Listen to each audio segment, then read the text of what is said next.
राज्यर अग्रणी सांबादिक संघ उत्कल सांबादिक संघर वार्षिक उत्सव व उत्कर्ष सांबादिक कर्मशाला दानगदी स्थित होटेल रॉयल ताज पैलेस ठारे अनुष्ठित हो जाइछि।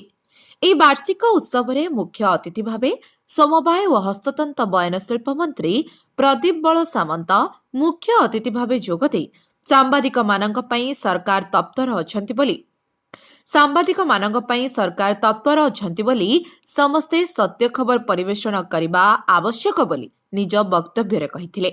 ମୁଖ୍ୟ ବକ୍ତା ଭାବେ ଉତ୍କଳ ସାମ୍ବାଦିକ ସଂଘର ରାଜ୍ୟ ସଭାପତି ବିଭୂତିଭୂଷଣ କର ଯୋଗଦେଇ ରାଜ୍ୟ ସରକାର ଆଗାମୀ ବିଧାନସଭା ଅଧିବେଶନ ପୂର୍ବରୁ ଯଦି ଆମେ ଦେଇଥିବା ଦାବିଗୁଡ଼ିକୁ ପୂରଣ ନ କରନ୍ତି ତାହେଲେ ବିଧାନସଭା ଆଗରେ ଧାରଣା ଦିଆଯିବ ବୋଲି କହିବା ସହ ନିରପେକ୍ଷ ଖବର ପରିବେଷଣ କରିବା ପାଇଁ କହିଥିଲେ।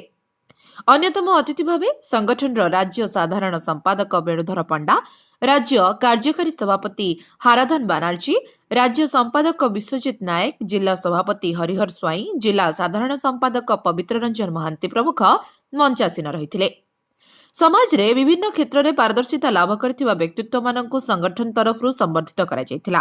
ସେମାନେ ହେଲେ ସଫଳ ମହିଳା ଉଦ୍ୟୋଗୀ ଅବନ୍ତୀ ସାମଲ, ଯୁବ ଉଦ୍ୟୋଗୀ ଇଞ୍ଜିନିୟର ଅରବିନ୍ଦ ମହାରଣା, ସଫଳ ଉଦ୍ୟୋଗୀପତି ହରିହର କରଣ, ୟୁଥ୍ ଆଇକନ୍ ସ୍ମୃତିରଞ୍ଜନ ଜେନା, ଆରକ୍ଷୀ ଅଧୀକ୍ଷକ ଆଶିଷ କୁମାର ସାହୁ, ସଫଳ ଉଦ୍ୟୋଗୀ ଦେବେନ୍ଦ୍ର ଜେନା, ଚାର୍ଟାର୍ଡ ଆକାଉଣ୍ଟାଣ୍ଟ ପ୍ରଶାନ୍ତ କୁମାର ରାୟ, ସମବାୟବିତ୍ ଓ ସମାଜସେବୀ ପ୍ରତାପ କୁମାର ଧୀର, ନିଦାନ ଓ ସ୍ୱାସ୍ଥ୍ୟ ଚିକିତ୍ସାରେ ରବୀନ୍ଦ୍ର ଡାକୁଆ, ସହକାରୀ ପ୍ରାଧ୍ୟାପକ ଓ ସାମ୍ବାଦିକତା ଗଣ ଯୋଗାଯୋଗ ସାମନ୍ତ ବିଶ୍ୱଭୂଷଣ ଧୀର, ସୁଧୀର ରଞ୍ଜନ ମିଶ୍ର, ବରିଷ୍ଠ ପ୍ରଶାସକ ଜିନ୍ଦଲ ଷ୍ଟିଲ୍, ଡାକ୍ତର ସନ୍ତୋଷ କୁମାର ଧଳ, ଯୁବ ସମାଜସେବୀ ପ୍ରମୁଖଙ୍କୁ ମାନପତ୍ର, ପୁଷ୍ପଗୁଚ୍ଛ ଓ ଉତ୍ତରୀୟ ଦେଇ ସମ୍ବର୍ଦ୍ଧିତ କରାଯାଇଥିଲା।